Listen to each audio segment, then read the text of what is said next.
ಬಸವಣ್ಣನವರು ಹೊಳೆ ಹಾರಿಲ್ಲ, ಬದಲಾಗಿ ಈ ಸಮಾಜಕ್ಕೆ ಜ್ಞಾನದ ಹೊಳೆಯನ್ನ ಹರಿಸಿದ್ದಾರೆ ಅಂತ ಸಚಿವ ಪ್ರಿಯಾಂಕ್ ಖರ್ಗೆ ಹೇಳಿದ್ದಾರೆ. ಬಿಜೆಪಿ ಶಾಸಕ ಬಸನಗೌಡ ಪಾಟೀಲ್ ಯತ್ನಾಳ್ ಅವರು ಬಸವಣ್ಣ ಕುರಿತಾಗಿ ನೀಡಿರುವ ಹೇಳಿಕೆಗೆ ಪ್ರತಿಕ್ರಿಯೆ ನೀಡಿದ ಅವರು, ಯತ್ನಾಳ್ ಅವರೇ, ನಿಮ್ಮ ಪ್ರಕಾರ ಬಸವಣ್ಣನವರು ಹೊಳೆ ಹರಿಸಿದ್ದಾರೆ ಎನ್ನುವುದಾದ್ರೆ ಅವರನ್ನ ಹೊಳೆಗೆ ಹಾರುವಂತೆ ಮಾಡಿದವರು ಯಾರು? ಎಂದು ಯತ್ನಾಳ್ ಅವರು ಪ್ರತಿಪಾದಿಸುತ್ತಿರುವಂತಹ ಸಿದ್ಧಾಂತವೇ ಅಂದು ಬಸವಾದಿ ಶರಣರನ್ನ ಹಿಂಸಿಸಿದಲ್ಲವೇ ಅಂತ ಪ್ರಶ್ನಿಸಿದ್ದಾರೆ. ಬಿಜೆಪಿಯ ಬಣ ಬಡಿದಾಟ ತೀವ್ರಗೊಂಡಿದೆ. ಒಂದು ಕಡೆಯಲ್ಲಿ ಶಾಸಕ ಬಸನಗೌಡ ಪಾಟೀಲ್ ಯತ್ನಾಳ್ ವಿರುದ್ಧ ಕ್ರಮಕ್ಕೆ ಆಗ್ರಹಿಸಿ ಬಿಜೆಪಿಯ ರಾಜ್ಯಾಧ್ಯಕ್ಷ ಬಿವೈ ವಿಜಯೇಂದ್ರ ಅವರು ದೆಹಲಿಗೆ ತೆರಳಿದ್ದಾರೆ. ಇತ್ತ ಕಡೆ ವಿಜೇಂದ್ರ ಟೀಮ್ ಚಾಮುಂಡೇಶ್ವರಿ ದರ್ಶನವನ್ನ ಮಾಡಿ ಶತ್ರು ನಾಶಕ್ಕೆ ವಿಶೇಷ ಪೂಜೆಯನ್ನ ಸಲ್ಲಿಸಿದ್ದಾರೆ. ಮೈಸೂರು ಚಾಮುಂಡೇಶ್ವರಿ ದೇವಸ್ಥಾನಕ್ಕೆ ಆಗಮಿಸಿದ ಎಂಪಿ ರೇಣುಕಾಚಾರ್ಯ ಬಿಸಿ ಪಾಟೀಲ್ ನೇತೃತ್ವದ ತಂಡ ವಿಶೇಷ ಪೂಜೆಯನ್ನು ಸಲ್ಲಿಸಿತು.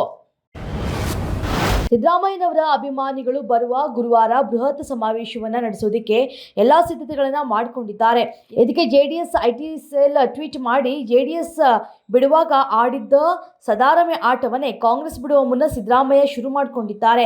ಹಾಸನದಲ್ಲಿ ಡಿಸೆಂಬರ್ 5ನೇ ತಾರೀಕು ನಡೀತಾ ಇರುವಂತಹ ಕಾಂಗ್ರೆಸ್ಸಿನ ಅಡ್ರೆಸ್ಸೇ ಇಲ್ಲದ ಅಹಿಂದ ಸಮಾವೇಶ ಅವರ ಹೊಸ ಗಂಜಿ ಕೇಂದ್ರದತ್ತ ಪಯಣದ ಸಂಕೇತವ ಅಥವಾ ಸಿದ್ದರಾಮಯ್ಯಗೆ ಕಾಂಗ್ರೆಸ್ಸಿಗರೇ ಪ್ಲಾನ್ ಮಾಡುವ ಬೀಳ್ಕೊಡುಗೆ ಸಮಾರಂಭವ ಅಂತ ಕುಟುಕಿದೆ.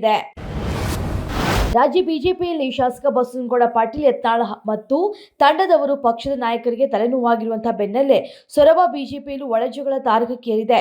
ವರಿಷ್ಠರ ಸೂಚನೆ ನಡುವೆಯೂ ಕೂಡ ಮಾಜಿ ಸಚಿವ ಕುಮಾರ್ ಬಂಗಾರಪ್ಪ ಅವರು ಯತ್ನಾಳ್ ಟೀಮ್ ಸೇರಿಕೊಂಡಿರುವುದು ಅವರ ಕ್ಷೇತ್ರದ ಮಗ್ಗಲಲ್ಲೇ ಇರುವಂತಹ ಶಿಕಾರಿಪುರದ ಶಾಸಕ ಮತ್ತು ಪಕ್ಷದ ರಾಜ್ಯಾಧ್ಯಕ್ಷ ಬಿವೈ ವಿಜಯೇಂದ್ರ ಅವರ ಕಣ್ಣು ಕೆಂಪಾಗಿಸಿದೆ. ಇದರ ನಡುವೆಯೇ ಕುಮಾರ್ ಬಂಗಾರಪ್ಪ ಬೆಂಬಲಿಗರು ಪಕ್ಷದ ಸ್ಥಳೀಯ ಮುಖಂಡರು ಮತ್ತು ಜಿಲ್ಲಾಧ್ಯಕ್ಷರ ವಿರುದ್ಧ ಬಹಿರಂಗವಾಗಿ ಪತ್ರಿಕಾಗೋಷ್ಠಿ ನಡೆಸಿ ಹೇಳಿಕೆಯನ್ನು ನೀಡಿದ್ರು.